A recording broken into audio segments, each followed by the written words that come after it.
2025ರಲ್ಲಿ ಈ ರಾಶಿಗಳಿಗೆ ರಾಜಯೋಗ. ವರ್ಷ ಪೂರ್ತಿ ಇವರಿಗೆ ಲಕ್ಷ್ಮೀ ಕೃಪೆ. ಹೊಸ ವರ್ಷದಿಂದ ಈ ರಾಶಿಯವರಿಗೆ ರಾಜಯೋಗ ಶುರುವಾಗಲಿದೆ. ಈ ಅವಧಿಯಲ್ಲಿ ಅವರು ಉದ್ದಿಮೆಯಲ್ಲಿ ಯಶಸ್ಸು, ಆರ್ಥಿಕ ಲಾಭ ಗಳಿಸಲಿದ್ದಾರೆ. ಇನ್ನೇನು ಕೆಲವೇ ತಿಂಗಳುಗಳಲ್ಲಿ 2025 ಪ್ರಾರಂಭವಾಗಲಿದೆ. ವೈದಿಕ ಜ್ಯೋತಿಷ್ಯ ಶಾಸ್ತ್ರದ ಪ್ರಕಾರ 2025ನೇ ವರ್ಷ ಕೆಲವೊಂದು ರಾಶಿಯವರಿಗೆ ಒಳ್ಳೆಯ ಪರಿಣಾಮವನ್ನು ನೀಡಿದರೆ, ಇನ್ನು ಕೆಲವು ರಾಶಿಯವರಿಗೆ ಕಹಿ ಫಲಿತಾಂಶಗಳನ್ನು ನೀಡುವಂತಹ ಸಾಧ್ಯತೆ ಹೆಚ್ಚಾಗಿರುತ್ತದೆ. ಈ ರೀತಿಯ ಪ್ರತಿಯೊಂದು ವಿಚಾರಗಳು ಕೂಡ ಅವುಗಳ ಗ್ರಹಗತಿಯ ಮೇಲೆ ನಿರ್ಧಾರಿತವಾಗಿದೆ. ವೃಷಭ ರಾಶಿ. ಶನಿ ಹಾಗೂ ಗುರುವಿನ ಸ್ಥಾನದಿಂದಾಗಿ ವೃಷಭ ರಾಶಿಯವರಿಗೆ ಈ ಸಂದರ್ಭದಲ್ಲಿ ಸಾಕಷ್ಟು ಸಕಾರಾತ್ಮಕ ಫಲಿತಾಂಶವನ್ನು ತಮ್ಮ ಜೀವನದಲ್ಲಿ ಕಾಣಲಿದ್ದಾರೆ. ಈ ಹಿಂದೆ ಕಂಡಿರುವಂತಹ ಆರ್ಥಿಕ ನಷ್ಟಕ್ಕೆ ಸರಿಹೊಂದುವ ರೀತಿಯಲ್ಲಿ ಹೆಚ್ಚಿನ ಲಾಭದಾಯಕ ಫಲಿತಾಂಶವನ್ನು 2025ರಲ್ಲಿ ನೀವು ಕಾಣಲಿದ್ದೀರಿ ಹಾಗೂ ಆರ್ಥಿಕವಾಗಿ ಸದೃಢಗೊಳ್ಳಲಿದ್ದೀರಿ. ವ್ಯಾಪಾರ ಹಾಗೂ ವೃತ್ತಿಯಲ್ಲಿ ದೊಡ್ಡ ಮಟ್ಟದ ಲಾಭವನ್ನು ಪಡೆದುಕೊಳ್ಳುವಂತಹ ಯೋಗವನ್ನು ಹೊಂದಿದ್ದೀರಿ. ವೃಷಭ ರಾಶಿಯವರು ಈ ಸಂದರ್ಭದಲ್ಲಿ ಎಲ್ಲ ಅಂದುಕೊಂಡಂತೆ ನಡೆದರೆ ದಾಂಪತ್ಯ ಜೀವನಕ್ಕೆ ಕೂಡ ಕಾಲಿಡಲಿದ್ದಾರೆ. ತುಲಾ ರಾಶಿ. 2025ರಲ್ಲಿ ವೈದಿಕ ಜ್ಯೋತಿಷ್ಯಶಾಸ್ತ್ರದ ಪ್ರಕಾರ ತುಲಾ ರಾಶಿಯವರಿಗೆ ಕೆಲವೊಂದು ಕಡೆಗಳಲ್ಲಿ ಕಾಣಿಸಿಕೊಳ್ಳುವ ಸಮಸ್ಯೆಗಳನ್ನು ಹೊರತುಪಡಿಸಿದರೆ ಮತ್ತೆಲ್ಲ ಶುಭ ಫಲಿತಾಂಶವನ್ನು ನಿರೀಕ್ಷೆ ಮಾಡಬಹುದಾಗಿದೆ. ನಿಮ್ಮ ಭಾಗ್ಯಸ್ಥಾನದಲ್ಲಿ ಗುರು ಇರುವ ಕಾರಣದಿಂದಾಗಿ ಮಾಡುವಂತಹ ಪ್ರತಿಯೊಂದು ಕೆಲಸಗಳಲ್ಲಿ ಹಾಗೂ ಜೀವನದ ಪ್ರತಿಯೊಂದು ಘಟ್ಟಗಳಲ್ಲಿ ಕೂಡ ಉತ್ತಮ ಸ್ಥಿತಿಯನ್ನು ತಂದುಕೊಡಲಿದ್ದಾನೆ. ಜೀವನದಲ್ಲಿ ಇರುವಂತಹ ಪ್ರತಿಯೊಂದು ಸಮಸ್ಯೆಗಳಿಗೂ ಪರಿಹಾರ ಸಿಗಲಿದೆ ಹಾಗೂ ಕಷ್ಟಗಳು ಪರಿಹಾರಗೊಳ್ಳಲಿವೆ. ಈ ಹಿಂದೆ ನೀವು ಪಟ್ಟಿರುವಂತಹ ಕಷ್ಟಕ್ಕೆ 2025ರಲ್ಲಿ ಪ್ರತಿಫಲ ದೊರಕಲಿದೆ. ಮಿಥುನ ರಾಶಿ. ಈ ರಾಶಿಯ ಲಗ್ನ ಮನೆಯಲ್ಲಿ ಗಜಲಕ್ಷ್ಮಿ ರಾಜಯೋಗವು ರೂಪುಗೊಳ್ಳುತ್ತಿದೆ. ಅಂತಹ ಪರಿಸ್ಥಿತಿಯಲ್ಲಿ ಈ ಮಿಥುನ ರಾಶಿಯ ಜನರು ಬಹಳಷ್ಟು ಪ್ರಯೋಜನಗಳನ್ನು ಪಡೆಯಬಹುದು. ಬಹುಕಾಲದಿಂದ ಬಾಕಿ ಉಳಿದಿರುವ ಕೆಲಸಗಳನ್ನು ಪೂರ್ಣಗೊಳಿಸಬಹುದು. ಇದರೊಂದಿಗೆ ಮಗುವನ್ನು ಹೊಂದುವ ಬಯಕೆಯನ್ನು ಈಡೇರಿಸಬಹುದು. ಈ ಅವಧಿಯು ವಿದ್ಯಾರ್ಥಿಗಳಿಗೆ ತುಂಬಾ ಒಳ್ಳೆಯದು. ಉನ್ನತ ಶಿಕ್ಷಣ ಪಡೆಯುವ ಕನಸು ನನಸಾಗಬಹುದು.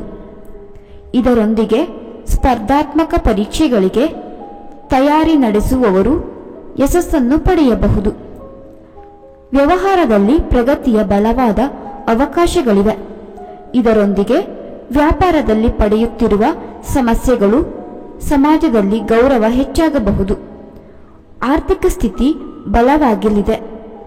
ಇದರೊಂದಿಗೆ ಹೊಸ ಆದಾಯದ ಮೂಲಗಳನ್ನು ತೆರೆಯಬಹುದು. ಆರೋಗ್ಯ ಸಂಬಂಧಿ ಸಮಸ್ಯೆಗಳಿಂದ ಮುಕ್ತಿ ಪಡೆಯಬಹುದು. ಕಟಕ ರಾಶಿ.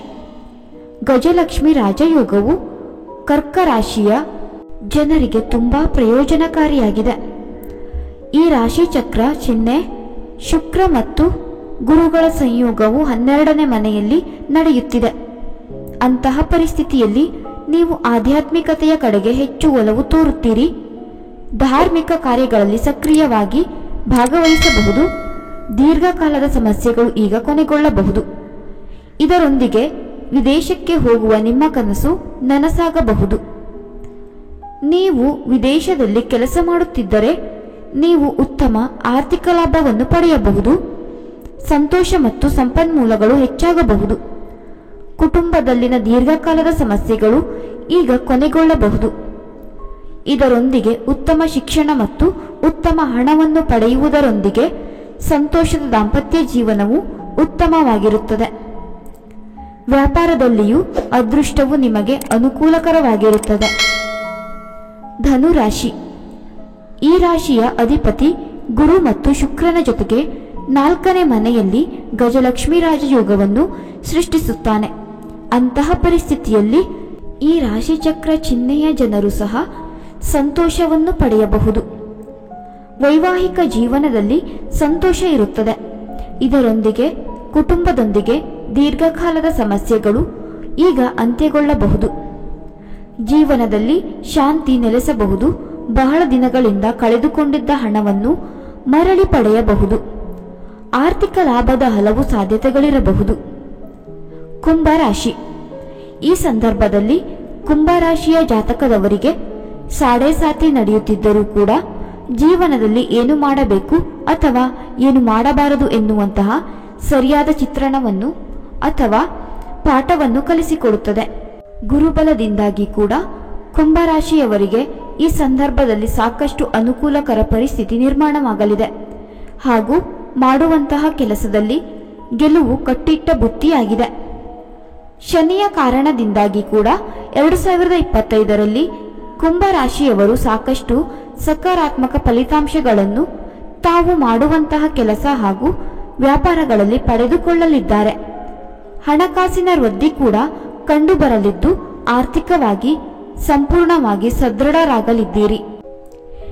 ಸ್ನೇಹಿತರೆ, ಈ ಮಾಹಿತಿ ಇಷ್ಟವಾಗಿದ್ದಲ್ಲಿ ದಯವಿಟ್ಟು ಈ ವಿಡಿಯೋಗೆ ಒಂದು ಲೈಕ್ ಮಾಡಿ, ಶೇರ್ ಮಾಡಿ. ಇದೇ ರೀತಿಯ ಹೆಚ್ಚಿನ ವಿಡಿಯೋಸ್ಗಳಿಗಾಗಿ ನಮ್ಮ ಚಾನಲ್ ಅನ್ನು ಸಬ್ಸ್ಕ್ರೈಬ್ ಮಾಡಿಕೊಳ್ಳಿ.